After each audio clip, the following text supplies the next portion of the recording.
আমরা জানি 16 জানুয়ারি কিন্তু বাদিয়া মাদ্রাসায় খতমে বহারি হবে।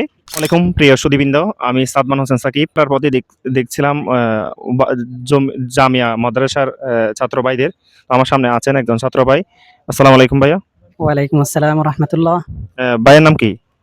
মোহাম্মদ ওয়ালিউল্লাহ। আপনি কোথায় পড়েন? বর্তমানে আল জামিয়া ইসলামিয়া ওবাইদিয়া নানুপুর মাদ্রাসায় আছি। আচ্ছা, আপনি কি হাফেজ? জি। আচ্ছা, তাহলে আমরা এখন একজন কোরআনের পাখি পেয়েছি। ওনাতে আমরা কিছু কোয়েশ্চেন করব। আল কোরআনের সবচেয়ে বড় সূরা কোনটা? কোরআন শরীফের ভিতরে সবচেয়ে বড় সূরা হলো সূরাতুল বাকারা। এটা আয়াত সংখ্যা কত হবে? 286। আলহামদুলিল্লাহ, মাশাআল্লাহ, উনি একদম বেসিক কোয়েশ্চেনটা পেরেছে। এখন আমরা একটু মিডিয়াম কোয়েশ্চেনে যাই। কোন সূরায় দুইবার বিসমিল্লাহ আছে? আল কোরআনের মা কোন সূরা? সূরাতুল ফাতিহা। আচ্ছা, ধন্যবাদ। তাহলে উনি পেরেছেন। আর সবচেয়ে ছোট ছোট সূরা কোনটা? সূরাতুল কাউসার। সূরাতুল কাউসার। কত আয়াত এটা? এটা 3 আয়াত। 3 আয়াত। আচ্ছা, ধন্যবাদ। সিজদা কয়টা? সিজদা 14টি প্রসিদ্ধভাবে আছে, এর থেকে বেশিও আছে। কোরআন শরীফের মধ্যে রুকু কয়টি আছে? 50% ভাইয়া পেরেছে। আর বাকিগুলো আমি আপনাদেরকে বলে দিচ্ছি। তার আগে আরো কয়েকজন হাফেজ সাহেব থেকে জিজ্ঞেস করি, তারপর আমরা এটা বলবো ইনশাআল্লাহ। ভাইয়ের নাম কি? মোহাম্মদ আব্দুল আলিম। ভাইয়া কোথায় পড়েন? আল জামিয়াতুল ইসলামিয়া ওবাইদিয়া নানুপুর ফটিকছড়ি। আপনি কিসে পড়েন? এবছর দারুল হাদিস মাস্টার্স কমপ্লিট হবে। দাওরাই হাদিস কিন্তু আবার মাস্টার্স, এটাকে মাস্টার্স সমপর্যায়ে ধরে।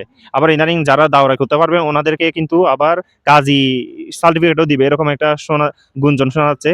তো ভাইয়ার এখানে কিতাব কি কি আছে? এখানে আমাদের সিয়াসিতে সব কিতাবগুলো পড়ানো হয়।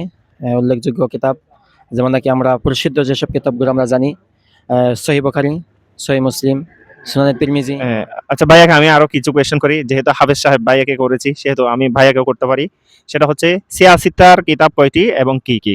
আর সিয়াসিতে কিতাব বলতে এখানে উল্লেখযোগ্য 6টি কিতাব কি ধরা হয়? আমাদের বুখারী শরীফ, তারপর মুসলিম শরীফ, তারপর নাসাই শরীফ, আবু দাউদ শরীফ, ইবনে মাজাহ, আর তারপর সাথে আছে আমাদের আরেকটা হলো বাদে। তো আরেকটা কোয়েশ্চেন হচ্ছে সর্বাধিক হাদিস কোন সাহাবী বর্ণনা করেন? জি। সর্বাধিক হাদিস, কোয়েশ্চেনটা হচ্ছে আমরা যে হাদিসগুলা পড়ি সেখানে সর্বাধিক হাদিস কোন সাহাবী সবচেয়ে বেশি বর্ণনা করেছেন? অধিকাংশ সাহাবী মানে সব সাহাবীরাই হাদিস বর্ণনা করেছেন। বেশিরভাগ সাহাবী আপনার আবু হুরায়রা রাদিয়াল্লাহু তাআলা থেকে বেশি হাদিস বর্ণনা পাওয়া যায়। আচ্ছা, তাহলে ঠিক, ভাইয়া ঠিক বলেছেন। আর সর্বপ্রথম ইসলাম গ্রহণকারী মহিলার নাম কি? সর্বপ্রথম ইসলাম মানে ধর্ম গ্রহণ করছেন মহিলাদের ভিতরে হযরত আয়েশা হযরত খাদিজা রাদিয়াল্লাহু তাআলা। আচ্ছা, ঠিক আছে, উনি পেরেছেন। আরো কিছু কোয়েশ্চেন আছে। তো আমরা কোন মাযহাব এটাও জিজ্ঞেস করতে পারি, আমরা কোন মাযহাব? মাযহাব বলতে প্রসিদ্ধ মাযহাব 4টি আছে আমাদের কওমি অঙ্গন থেকে বা আমাদের বাংলাদেশে বেশিরভাগ হানাফি মাযহাব কি প্রসিদ্ধ হয়, আর আমরা হানাফি মাযহাব অনুসরণ করি। আচ্ছা, ঠিক আছে, উনি পেরেছেন। আমরা জানি 16 জানুয়ারি কিন্তু জামিয়া ওবাইদিয়া মাদ্রাসায় খতমে বহারি হবে। বহারিটা কিভাবে হয়?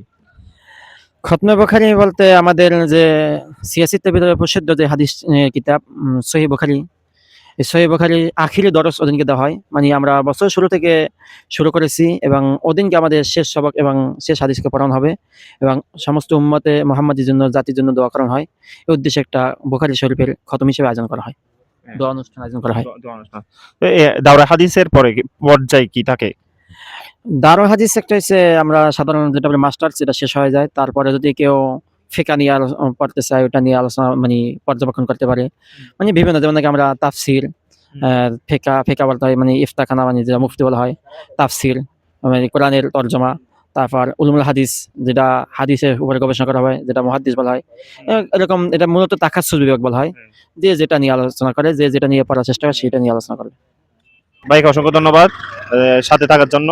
সবাইকে ভিডিওটি দেখার জন্য অসংখ্য ধন্যবাদ। শেষ মুহূর্তে এরকম আমরা ইনশাল্লাহ বহারি খতমের আগে ইনশাল্লাহ আবার মাদ্রাসায় যাব, কোরআন পাখিদের সাথে দেখা করতে, মাদ্রাসায় গিয়ে একাডেমিটা দেখতে। তো সবাইকে ভালো থাকবেন, সুস্থ থাকবেন। আসসালামু আলাইকুম।